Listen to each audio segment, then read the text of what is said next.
Okay, so basically, also, I just don't look at the camera, just talk to Okay, me, and yeah, we're just gonna talk, and you're gonna tell me your story, and we'll fit it okay, in with that. So basically, what I want to start at the beginning with your name, your parents' names, your brother and sister, and where you okay. came from. Okay. My name is Ilse Altman. It was Ilse Katz, K-A-T-Z. And I had parents, my parents' name, Sally Katz and Betty Katz. And my brother is Manfred. And I had a little sister, her name was Doris. And I come from Germany, in a small town in the middle of Germany called Beisefort. It's Beisefoerth. And it's a very small town, 800 people, and we're 5 Jewish families. So that's where I come from. And when were you born? Was born July 2nd, 1924. And what are your memories of your childhood? I have very little memories. I do. I think when I was like 3 and 4 and 5, I was okay. I was a child. I was playing with the children. I wasn't concerned. And by 1929, 1930, I felt there was something wrong because of my father's way of talking and thinking, and I felt something wasn't right. I was very close to my dad, and I knew when something bothered him. And Did you have lots of family around? yes, I had my mother's brother, 2 brothers and a sister lived in that small community too.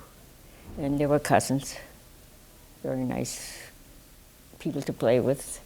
And an older cousin who was like an older brother to me. And we just had a wonderful time. And we'd go to services every Shabbos. And afternoon, all the kids got together and we played. And we walked in the woods. It was a small town, so we could do all those things. And So life was good. So there was a temple.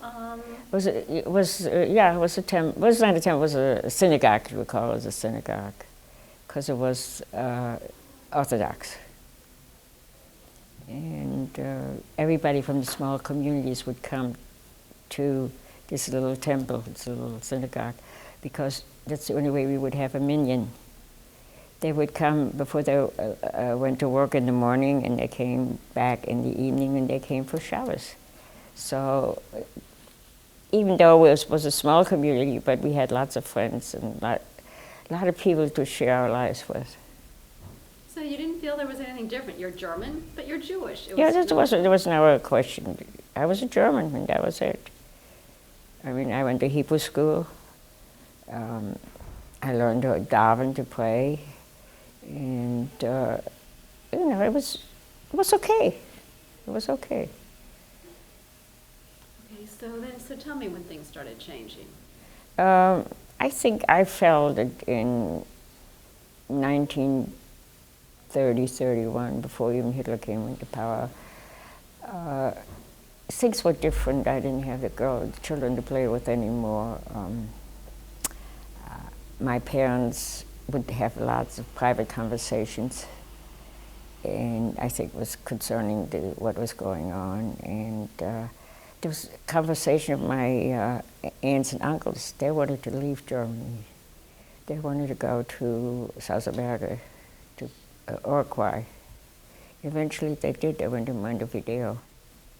And but my dad couldn't be convinced to leave, even though he had a brother who was in the bakery business, and he went to Palestine, but it's Israel, of course, now, and invited my dad and the whole family to come with him, and Dad said no. Were your father's parents still alive? No.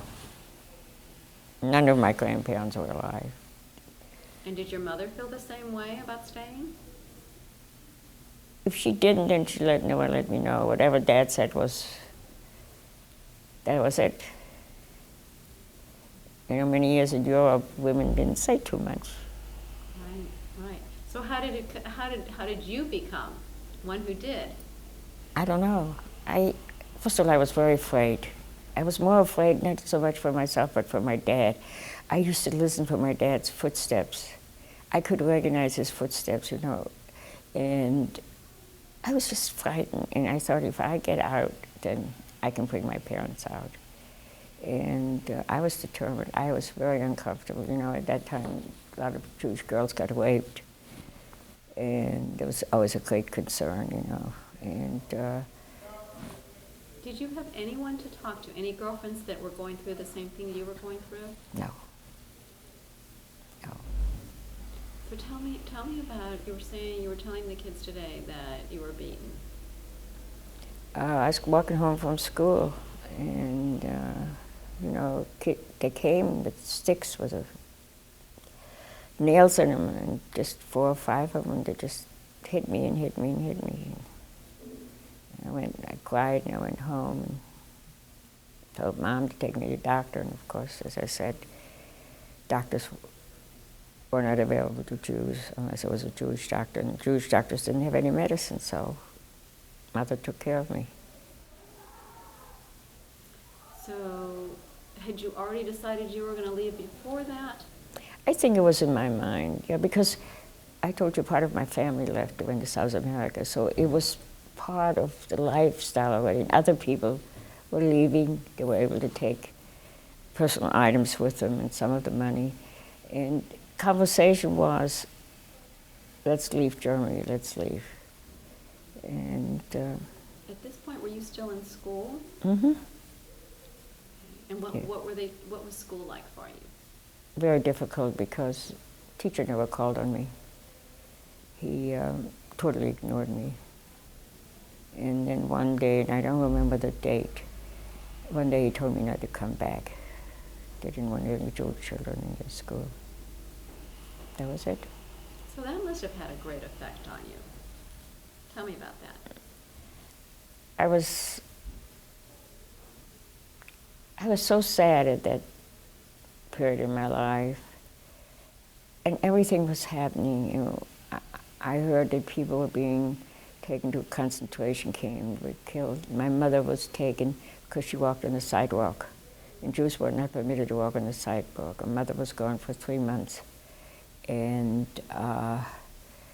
she came out of the concentration camp. Her hair used to be black and it was white, and she had all kinds of sores on her back, because when they were beaten and you were bleeding, there was no hope. Nobody took care of it, so the flesh just grew together. So Mother had all kinds of wounds, very obvious, only on her back though. But she was all right mentally, which was amazing. And how much after that is when you left? Oh, about a year, more than a year. Yeah, that happened early, and we moved after Kristallnacht. We lived in Kassel, and it was a larger community, larger Jewish community, and there was lots of conversation about leaving. People were going to England, people wanted to go to Sweden, people wanted to leave, period, just to get out. And some did, and some didn't. So really, it was Kristallnacht. That set things in motion for me. Tell me that. It was an awful night. Terrible. It was in November, and it was cold and ugly, and it'd be quiet. Every once in a while, somebody would break a window or call, scream, "We're going to kill you, the dirty Jews." And I don't know, it was just so painful. And when it all happened, I just couldn't believe it. I just couldn't believe it, and especially when Mom came back and said that his neighbors wouldn't take us in. We felt so isolated, felt alone. And yet, so made because I didn't want to burden my parents. How afraid I was. And my parents were afraid too. And I said, they were afraid just like this. She was afraid and shaken. She was in her early 80s. And she was terribly concerned. It was awful. It was awful. The people that let you hide in the cellar, did you ever have contact with them again after that? My parents did.